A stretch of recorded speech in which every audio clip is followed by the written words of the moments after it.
Welcome once again. आज इस video के माध्यम से हम लेसन नंबर 1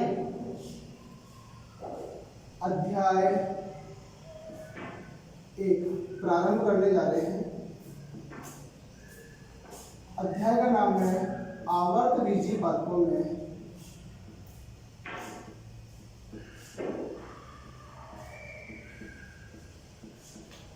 पादपों में जनन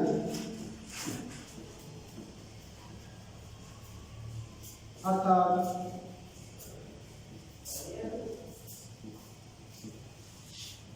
reproduction in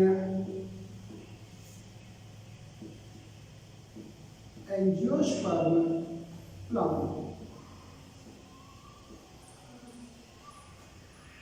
आवर्त बीजी पादपों में जनन पढ़ने से पहले हमें यह समझना जरूरी है कि आवर्त बीजी पादप अर्थात एंजियोस्पर्म प्लांट कहते किसे हैं। तो सबसे पहले हम देखते हैं एंजियोस्पर्म प्लांट, ऐसे पादप जिनमें बीज जो है वो किसके द्वारा ढके होते हैं? फल भित्ति के द्वारा। किसके द्वारा? बीज फल भित्ति के द्वारा ढके हुए हों। ऐसे पादप जिनमें बीज फल भित्ति के द्वारा ढके हुए हों उन पादपों को कहते हैं हम एंजियोस्पर्म पादप या आवर्त बीजी पादप। अब देखिएगा, इन आवर्त बीजी पादपों में हमें पढ़ना है जनन। क्या पढ़ना है बेटा? इन आवर्त बीजी पादपों में जनन। हम देखते हैं सबसे पहले जनन के बारे में। देखिएगा, जो जनन है वो सजीवों का एक विशिष्ट लक्षण होता है, अर्थात यह क्या एक जैविक प्रक्रिया है। क्या है? जैविक प्रक्रिया जो किसमें संपन्न होती है? जीवों में। इस जैविक प्रक्रिया के द्वारा प्रत्येक जीव जो है वो अपने समान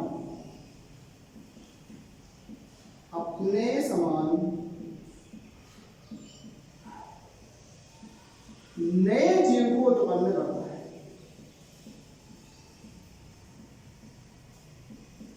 क्या करता है? अपने समान नए जीव को उत्पन्न करता है।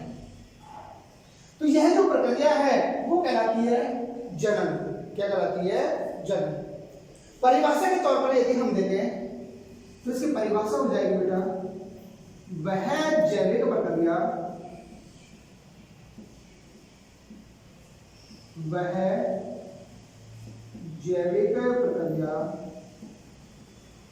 जिसमें प्रत्येक जीव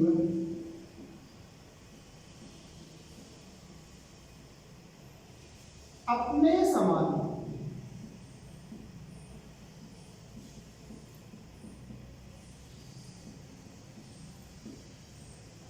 नए जीव को उत्पन्न करता है।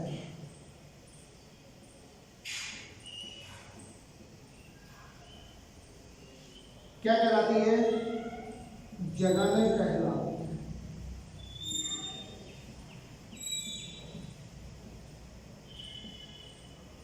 परिभाषा हो गई, वह जैविक प्रक्रिया जिसमें प्रत्येक जीव अपने समान नए जीव को उत्पन्न करता है वो क्या कहलाती है बेटा?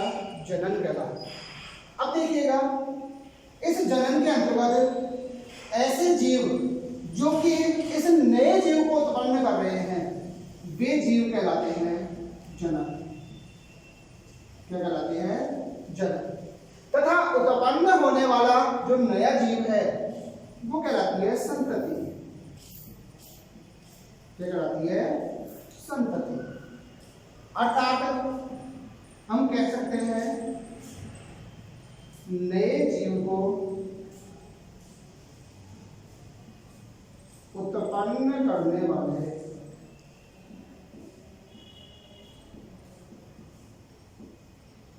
जीव क्या कहलाएंगे? जनक। अर्थात वे जीव जो नए जीव को उत्पन्न करेंगे वो कहलाएंगे जनक। तथा उत्पन्न होने वाला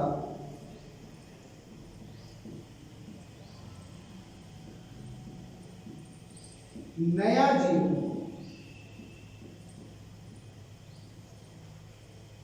उसे कहेंगे हम संतति। क्या कहेंगे? संतति। उत्पन्न होने वाला जीव क्या कहलाएगा? संतति कहलाएगा। अब देखिएगा बेटा, ये तो हुआ जनन की परिभाषा के बारे में। नेक्स्ट देखते हैं कि जो आवर्त बीजी पादप हैं, इन आवर्त बीजी पादपों के जीवन काल में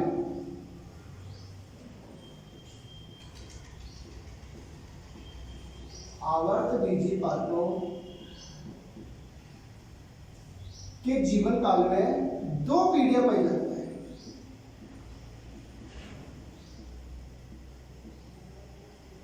कितने प्रकार की पीढ़ियां पाई जाती है बेटा? 2 प्रकार की।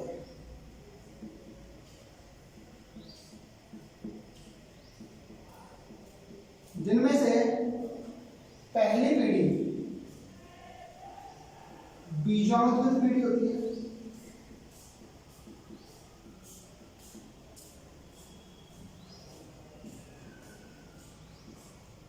यह बीजाणुद्वित पीढ़ी द्विगुणित होती है।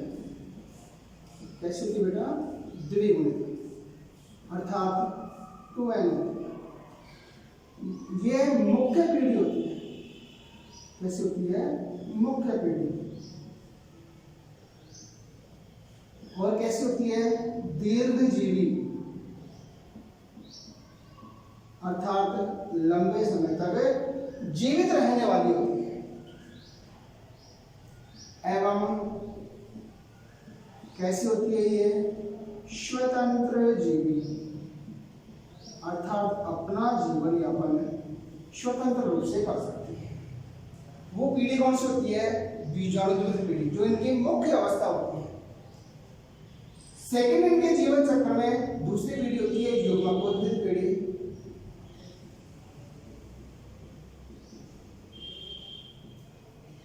युग्मकोद्भिद पीढ़ी, ये जो युग्मकोद्भिद पीढ़ी होती है वो अगुणित होती है। कैसे होती है बेटा? अगुणित। तथा अल्पजीवी होती है एवं हासिल। कैसे होती है? हासिल प्रकार की होती है। लेकिन जो युग्मकोद्भिद पीढ़ी होती है वो बीजाणुद्वित पीढ़ी की तरह स्वतंत्र जीवी नहीं होती।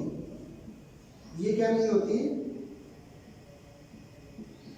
स्वतंत्र जीवी नहीं होती, अपितु यह किस पर निर्भर होती है? बीजाणुद्वित पर। युग्मकोद्भिद पीढ़ी जो है वो बीजाणुद्वित पर उपस्थित होती है।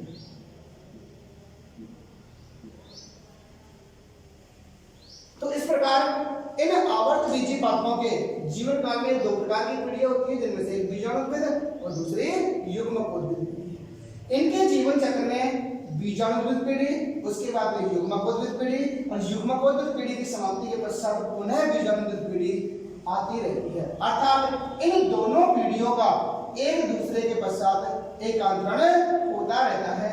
इसे ही हम कह देते हैं पीढ़ी एकांतरण। क्या कह देते हैं बेटा? पीढ़ी एकांतरण। इसका मतलब पादप के जीवन काल में द्विगुणित और अगुणित पीढ़ियों का एकांतरित रूप से आना ही पीढ़ी एकांतरण कहलाता है।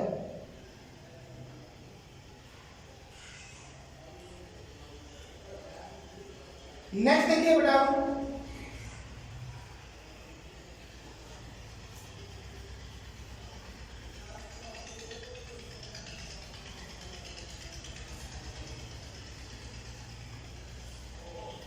नेक्स्ट देखते हैं हम इसमें आगे जनन के प्रकार। जनन के प्रकार।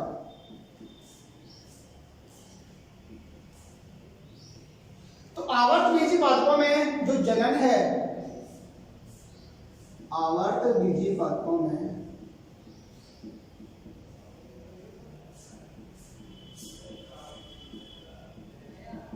जनन दो प्रकार से होता है। कितने प्रकार से? दो प्रकार से।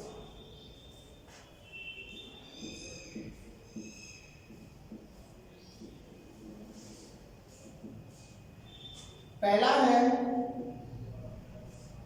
अलैंगिक जनन। अलैंगिक जनन। और सेकेंड है लैंगिक जनन।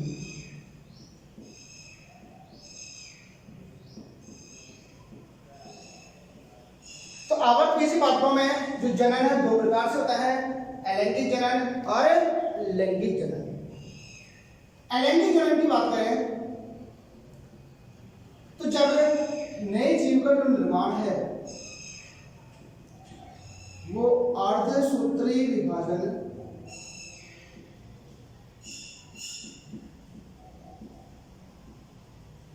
और युग्मक संलयन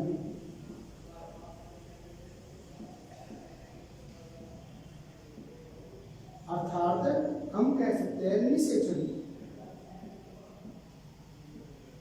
के बिना ही होता है, तो वो प्रक्रिया कहलाती है अलैंगिक जनन। अर्थात अलैंगिक जनन के अंतर्गत अर्धसूत्री विभाजन भी नहीं होता तथा युग्मक संलयन अर्थात निषेचन की क्रिया भी नहीं होती है।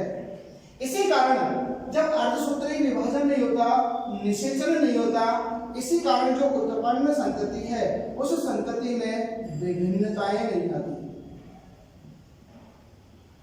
क्या नहीं आती बेटा? विभिन्नताएं। और संतति में विभिन्नताओं के नहीं आने से उत्पन्न जो संतति है अलैंगिक जनन के द्वारा वो अपने जनक के समान होती है। किसके समान होती है? अपने जनक के समान। और जनक के समान जो संतति होती है उसको हम कह देते हैं क्लोन। क्या कह देते हैं? क्लोन। अर्थात अलैंगिक जनन के द्वारा जो उत्पन्न संतति है वो अपने जनक के समान अर्थात क्लोन होती है, क्योंकि उसमें अर्धसूत्री विभाजन और युग्मक संलयन नहीं होने से विभिन्नताएं नहीं आती। विभिन्नताएं नहीं आने से वो अपने जनक के समान है। तो यहाँ पर हम अलैंगिक जनन की परिभाषा के तौर पर कह सकते हैं कि जब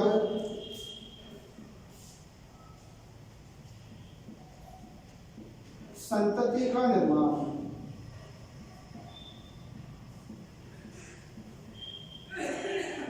अर्धसूत्री विभाजन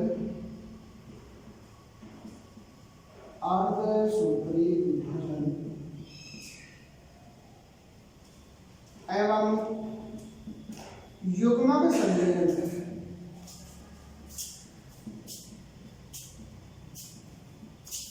के बिना ही होता है।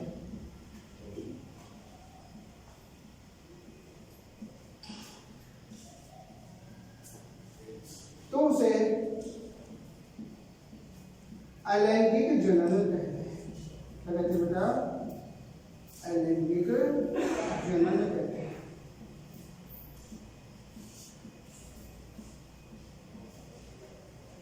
इसी प्रकार जो लैंगिक जनन है, इस लैंगिक जनन में ये दोनों क्रियाएं अर्थात अर्धसूत्री विभाजन, अर्धसूत्री विभाजन और युग्मक संलयन, युग्मक संलयन, ये दोनों क्रियाएं होती हैं लैंगिक जनन में। अर्धसूत्री विभाजन होगा और अर्धसूत्री विभाजन के द्वारा युग्मकों का निर्माण होगा। इन युग्मकों में आपस में संलयन की क्रिया होगी अर्थात निषेचन की क्रिया होगी और निषेचन के द्वारा द्विगुणित युग्मनज का निर्माण होगा। तो ये जो लैंगिक जनन है इसकी विस्तृत चर्चा आगे करेंगे। फिलहाल देखते हैं अलैंगिक जनन के बारे में।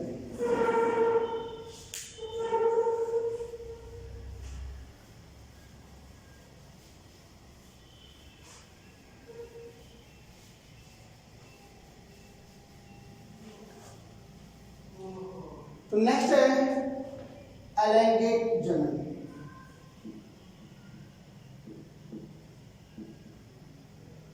अलैंगिक जनन, अलैंगिक जनन की डेफिनेशन हम पढ़ चुके, अब इसके प्रकारों के बारे में देखते हैं। तो अलैंगिक जनन जो है उसके दो प्रकार हैं। फर्स्ट है अनिषेक बीजता।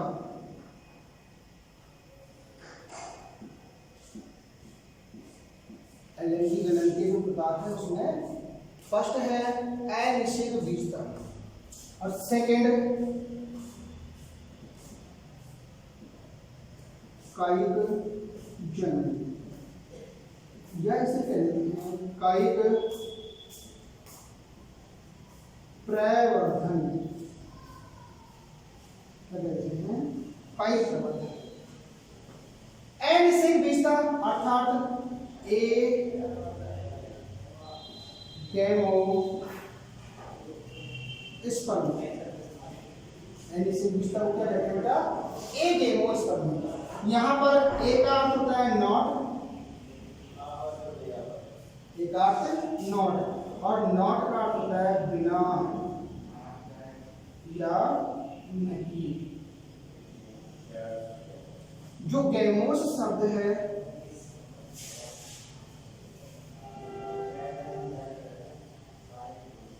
ये किससे लिया गया है? इसका मतलब होता है फर्टिलाइजेशन,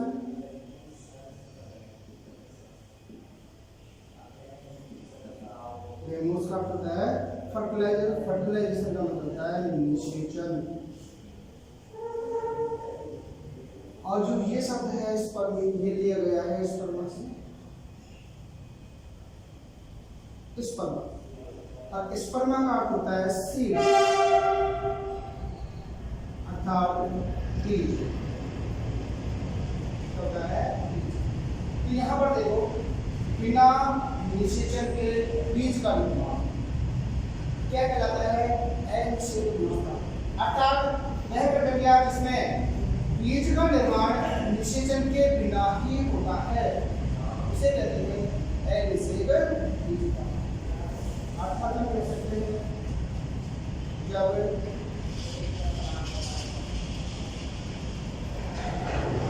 निषेचन के बिना ही बीज का निर्माण होता है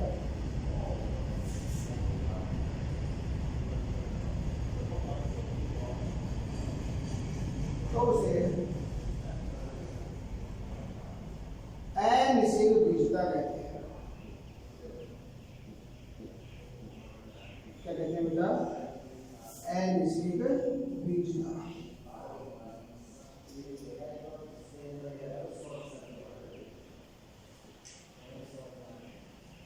क्योंकि बीज के निर्माण के लिए सबसे पहले युग्मकों में संलयन होगा, युग्मकों में संलयन के द्वारा युग्मनज का निर्माण होगा और युग्मनज के निर्माण के पश्चात भ्रूण का निर्माण होगा और जो बीजांड है वो बीजांड फिर किसमें परिवर्तित हो जाएगा? बीज में। लेकिन यहाँ पर निषेचन नहीं होता, निषेचन के बिना ही किसका निर्माण होता है? बीज का। और यह प्रक्रिया कहलाती है अनिषेक बीज। सेकेंड है इसमें कायिक जनन। देखिएगा कायिक जनन जो है वो पादप के कायिक भागों के द्वारा होता है। किसके द्वारा? पादप के कायिक भागों द्वारा, जैसे जड़, तना, पत्ती इत्यादि के द्वारा। किसके द्वारा होता है? जड़, तना, पत्ती इत्यादि के द्वारा जो होने वाला जनन है वो कहलाता है कायिक जनन या इसे कहेंगे कायिक प्रवर्धन।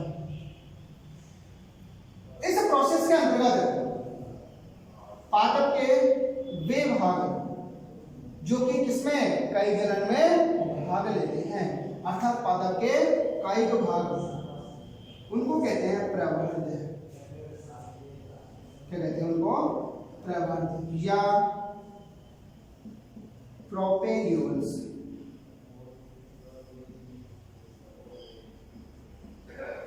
अर्थात पादप के वे कायिक भाग यानी जड़तना पत्ती जो इस कायिक जनन में भाग लेते हैं, अर्थात इनसे नए पादप का निर्माण होता है, उन कायिक भागों को कहते हैं प्रवर्ध या प्रोपेग्यूल्स।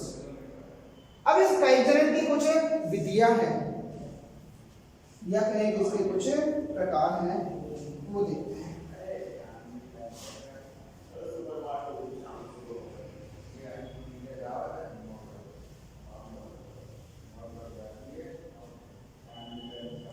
जो कायिक जनन है, कायिक जनन, ये कायिक जनन 2 प्रकार का होता है। कितने प्रकार का होता है बेटा? 2 प्रकार का।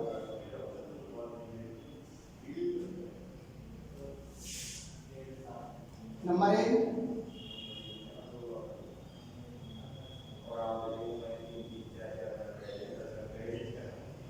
प्राकृतिक कायिक जनन।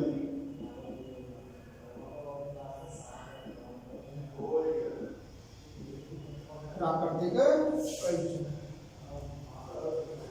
सेकंड प्रकार है इसका कृत्रिम कायिक जनन।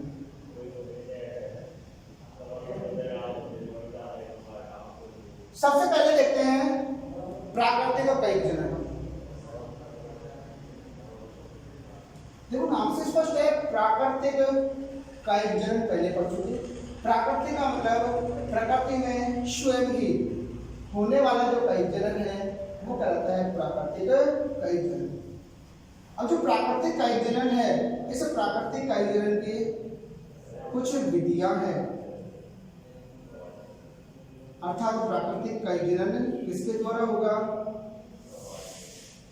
तने के द्वारा। किसके द्वारा बेटा? तने के द्वारा। इसके अतिरिक्त किसके द्वारा हो सकता है? जड़ों के द्वारा।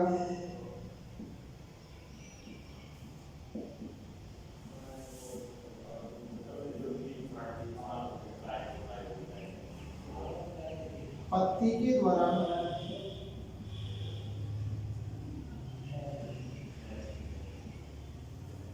तथा जननांग रूपी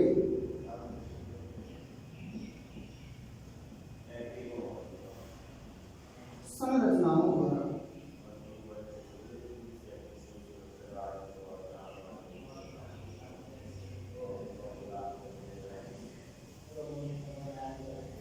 जो प्राकृतिक कायिक जनन है वो किस किस के द्वारा होता है? तने के द्वारा, जड़ों के द्वारा, पत्ती के द्वारा और जननांग रूपी संरचनाओं के द्वारा। फर्स्ट है तने के द्वारा। किसके द्वारा बेटा? तने के द्वारा। तने के द्वारा जो कायिक जनन है उसमें फर्स्ट देखते हैं प्रकंद द्वारा।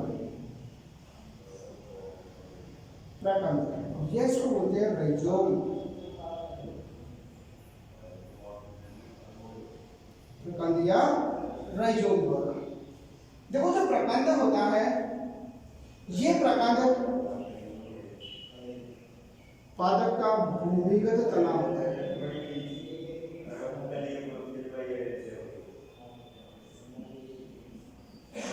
प्रकंद क्या है? पादप का भूमिगत तना होता है जो कि भूमि में क्षैतिज वृद्धि करता है। क्या करता है? क्षैतिज वृद्धि। इस प्रकंद में पर्व तथा पर्व संधियां पाई जाती है। क्या मिलती है इसमें? पर्व एवं पर्व संधियां।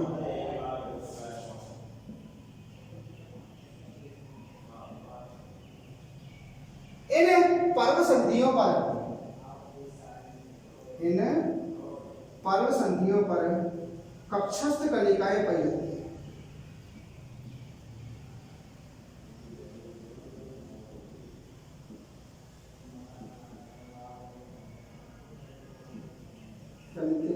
कक्षस्थ कलिकाएं, ये कक्षस्थ कलिकाएं सल्की वर्ण के द्वारा ढकी होती हैं।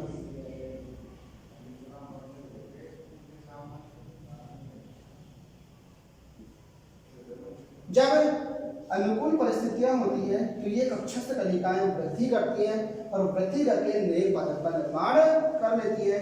फॉर एग्जाम्पल जैसे देखिए अदरक, हल्दी, ये क्या है? प्रकंद है। क्या ये प्रकंद? जैसे हम अदरक की बात करें तो इस अदरक में ये जो पर्व संधियां होती हैं, क्या ये पर्व और दो पर्वों के बीच का स्थान किया जाता है पर्व संधि। पर्व संधि। तो यहाँ पर जो पर्व संधियां होती है, इन पर्व संधियों पर सल्की पर्ण पाई जाती है। क्या पाई जाती है? सल्की पर्ण। और इन्हीं पर्व संधियों पर इन सल्की पर्णों के नीचे कक्षस्थ कलिका पाई जाती है।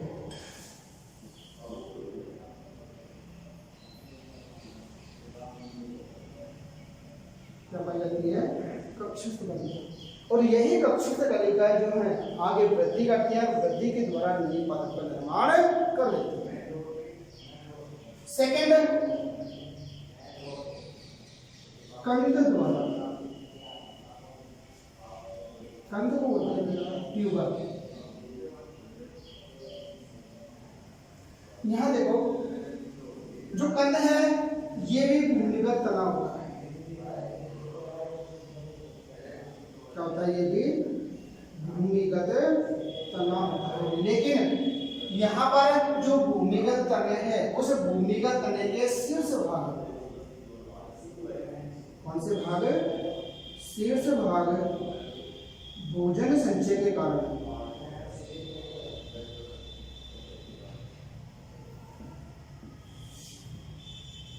फूल जाते हैं और फूल कर किसका निर्माण कर लेते हैं? एक गोलाकार संरचना बना लेते हैं जिसे कहते हैं कंद। क्या कहते हैं? कंद। फॉर एग्जाम्पल जैसे आलू। फॉर एग्जाम्पल जैसे आलू देखिएगा, जैसे कि आलू, इस आलू में भी पर्व तथा पर्व संधियां पाई जाती है। क्या पाई जाती है? पर्व तथा पर्व संधियां। और जिसकी जो प्रत्येक पर्व संधि है, उस पर्व संधि पर क्या पाए जाते हैं? गट्टे। क्या बोलते हैं? गट्टे, जिन्हें हम आलू की आंख भी कह देते हैं। आलू की आंख। और इनमें ये जो गड्ढे हैं, इन गड्ढों में कक्षस्थ कलिकाएं पाई जाती हैं। ये है कक्षस्थ कलिकाएं।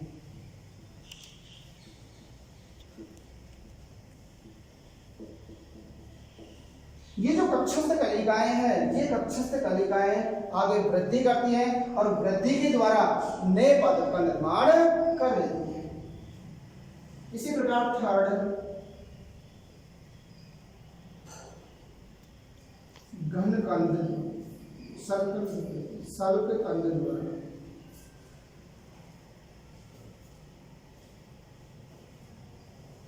इसको बोलते हैं बाल। क्या बोलते हैं? बाल। देखो, जो सल्क कंद है ये भी क्या है? भूमिगत तना है। क्या ये भी भूमिगत तना? लेकिन यहाँ पर जो तना है वो हासित होता है। कैसा होता है? हासित और चपटा होता है।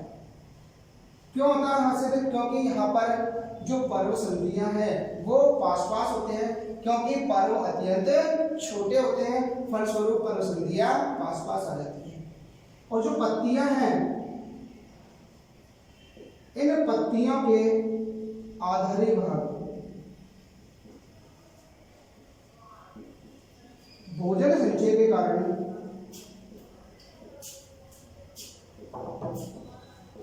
फूल जाते हैं तथा फूलकर एक किसके समान, बल्ब के समान संरचना बना देती है। किसके समान? बल्ब के समान संरचना का निर्माण कर लेते हैं और इसी संरचना को बोलते हैं सल्कपंथ। फॉर एग्जाम्पल जैसे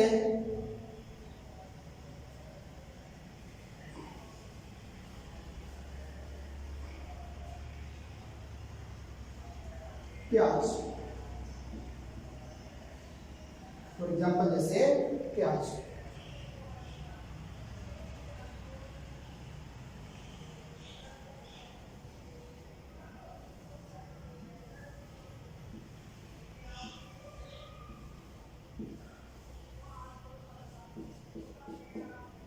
ये क्या है? सल्कपंथ है, अर्थात प्याज है। यहां पर ये तो है मांसल पत्तियां, मांसल पत्तियां। ये जो है वो तना है, जो कैसा है? डिस्क रूप चपटा है, और नीचे क्या निकलती है? जड़ें। तो यहाँ पर जो तना है वो तो कैसा होता है? हासिल व चपटा होता है और नियमित होता है, लेकिन जो पत्तियां हैं इनके आधारी भाग पर भोजन संचय के कारण ये पत्तियां फूल जाती है और फूलकर किसके समान संरचना बना लेती है? बल्ब के समान संरचना बना लेती है, उसको बोलते हैं सल्कपंथ। नेक्स्ट देखो बेटा,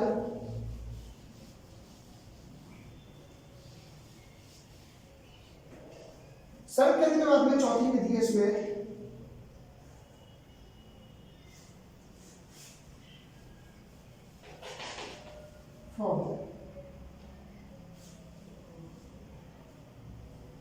घनकंद या कौन। तो ये भी क्या होगा? भूमिगत होगा। तना कैसा होगा? इसमें भी भूमिगत, लेकिन वहां पर तना क्षैतिज था, यहाँ पर तना ऊर्ध्व होता है। कैसा होता है? ऊर्ध्व। और इस पर भी जो तना है वो पर्व व पर्व संधि इसमें बटा होगा, पर्व व पर्व संधि में बटा होगा। उसकी पर्व संधि पर वही कक्षस्थ कणिकाएं पाई जाएगी जो आगे वृद्धि करके नए पादप का निर्माण कर लेंगी। फॉर एग्जाम्पल जैसे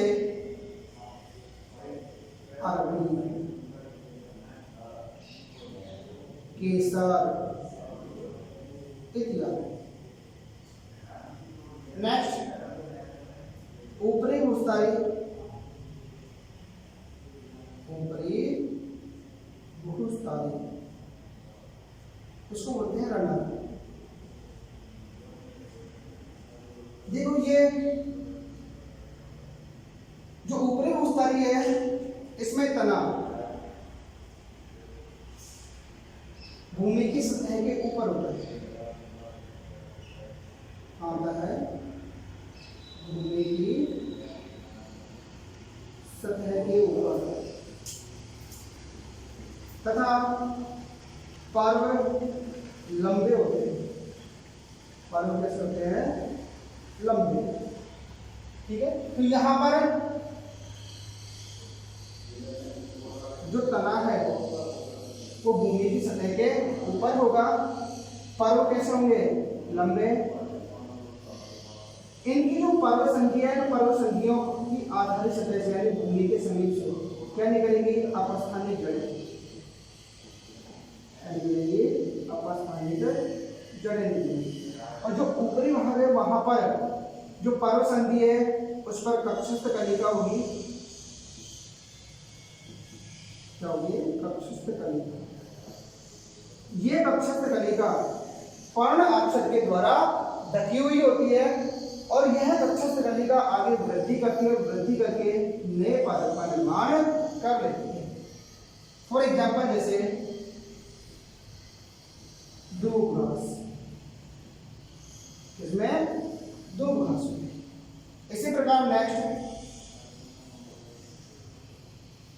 अंतःभूस्थाली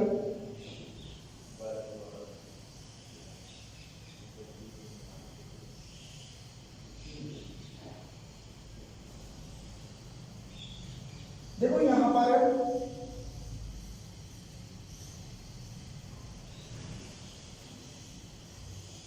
अंतःभूस्थाली में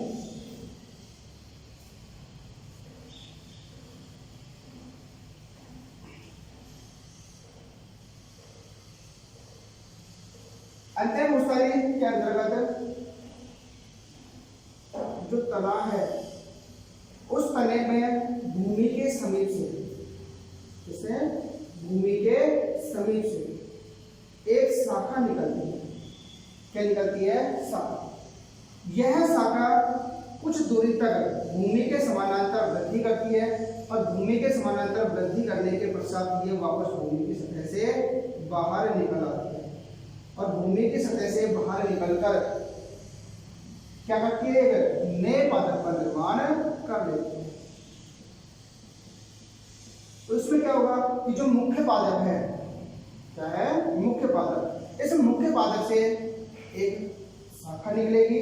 ये शाखा भूमि के समानांतर कुछ दूरी तक वृद्धि करेगी और वृद्धि करने के पश्चात वापस भूमि से बाहर निकलकर नए पादप का निर्माण कर लेगी।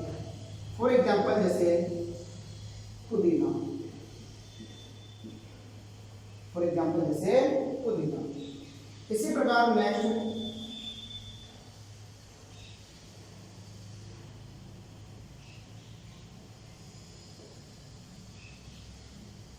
भूस्थाली या स्ट्रोलोजी। यहां देखो भूस्थाली के अंतर्गत जो मुख्य पादप होगा, इस मुख्य पादप पर भूमि की सतह के समीप से एक शाखा निकलेगी जो भूमि में प्रवेश करने के पश्चात, यहाँ भूमि की सतह के समीप से निकलती ऊपर से, तो भूमि की सतह के समीप से एक शाखा निकलेगी, वापस भूमि में प्रवेश करेगी और कुछ दूरी तक भूमि की सतह के समानांतर वृद्धि करके वापस बाहर निकल जाती है और भूमि की सतह से बाहर निकलकर वो किसका निर्माण कर देगी? नए पादप। किसका निर्माण कर देगी बेटा? नए पादप। ठीक है। फॉर एग्जाम्पल जैसे इसका उदाहरण हो जाएगा स्ट्रॉबेरी। फॉर एग्जाम्पल जैसे स्ट्रॉबेरी। और लास्ट है भूस्थालिका।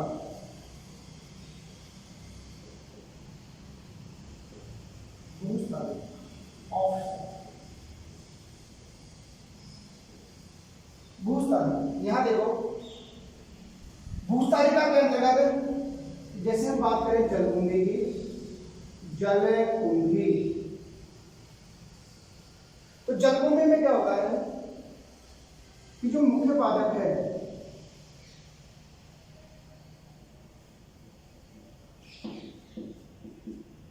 पहली बात, ये पादप जो है, सॉरी, ये पादप कहां मिलेंगे? जल में, तो जलीय पादप है जलकुंभी। तो यहां पर जो जल की सतह है पर जो पादप उपस्थित है, इस जल की सतह पर मुख्य पादप से एक अपस्थानिक शाखा निकलेगी। यह अपस्थानिक शाखा कुछ दूरी तक जल की सतह पर वृद्धि करेगी और वृद्धि करने के पश्चात आगे जाकर ये नए पादप का निर्माण कर देती है। तो इसका एग्जाम्पल हो जाएगा भूस्थालिका का जलकुंभी। तो ये था किसके द्वारा बेटा? तने के द्वारा कायिक जनन। अब देखते हैं जड़ों के द्वारा। किसके द्वारा? जड़ों के द्वारा कायिक जनन। जड़ों के द्वारा जो कायिक जनन है, इसके अंतर्गत जो जड़ है, ये जड़ भोजन संग्रहण के कारण, किसके कारण? भोजन संग्रहण के कारण फूल जाती है। क्यों जाती है? फूल जाती है। जब इन जड़ों को भूमि में दबा दिया जाता है तो इन जड़ों से अपस्थानिक शाखा, अपस्थानिक कलिका निकलती है। क्या निकलती है? अपस्थानिक कलिकाएं विकसित होती हैं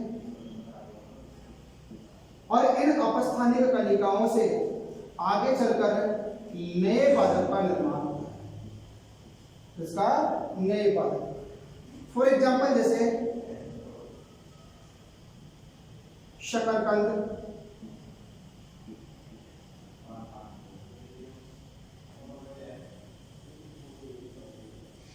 डहेलिया,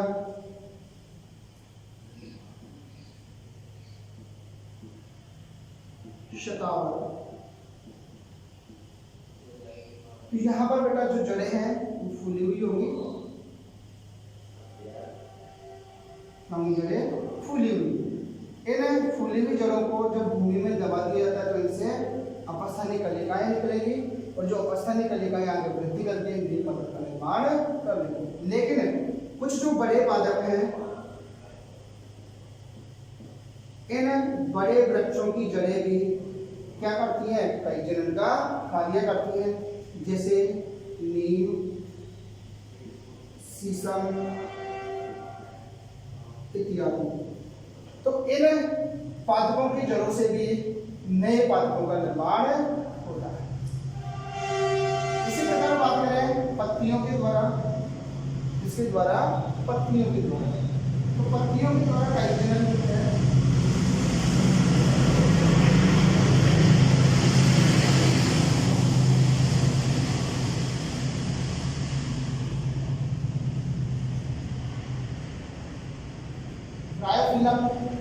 और क्या पत्ता चट्टा में होता है। इस पत्ता चट्टा के अंतर्गत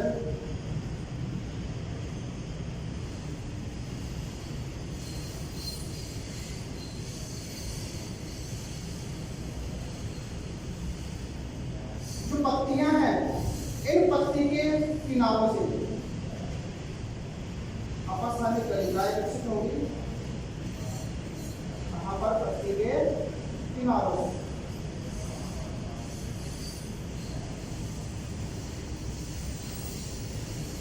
अपस्थानिक कलिकाओं से जड़ों का निर्माण हो जाएगा। ये है अपस्थानिक कलिकाएं, अपस्थानिक कलिकाएं। ये अपस्थानिक कलिकाएं इन पत्ती से हटकर जब भूमि पर गिरती हैं तो भूमि पर गिरकर प्रत्येक अपस्थानिक कलिका से नए पादप का निर्माण हो जाता है, किससे, ब्रायोफिटा। लेकिन बात करें बिगोनिया की, किसकी, बिगोनिया। तो बिगोनिया में जो अपस्थानिक कलिकाएं बनती हैं, ये अपस्थानिक कलिकाएं पर्णग्रंथ तथा पर्णशिराओं पर बनती है। इस पर बनती है बेटा पर्णग्रंथ तथा पर्णशिरा पर। यहाँ पर जो अपस्थानिक कलिकाएं थी वो फलक कोरों पर बन रही थी, लेकिन यहाँ पर जो अपस्थानिक कलिकाएं हैं सॉरी वो पर्णग्रंथ और पर्ण की शिरा पर बनती हैं। जैसे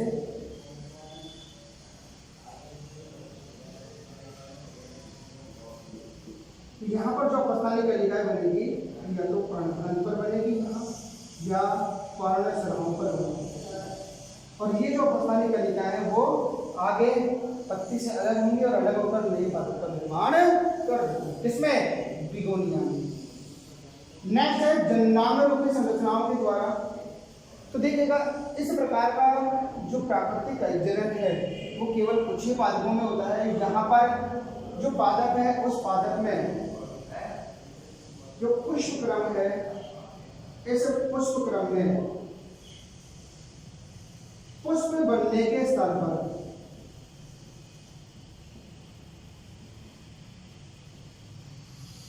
इस पर पुष्प बनने के स्थान पर पुष्प का निर्माण न होकर किसका, एक कलिका का निर्माण हो जाता है।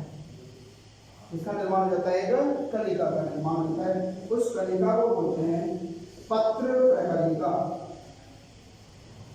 क्या कहते हैं बेटा, पत्र प्रकलिका। ये इसे कह देते हैं बुलबिल्स।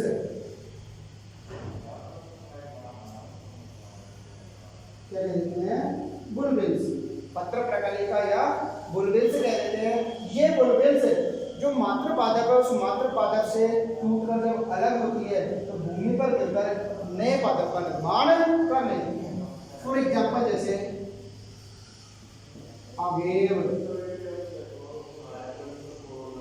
या रामदास, अवेव या रामदास। तो ये था प्राकृतिक कायिक जनन। नेक्स्ट कृत्रिम कायिक जनन के बारे में नेक्स्ट वीडियो में बात करेंगे। तब तक के लिए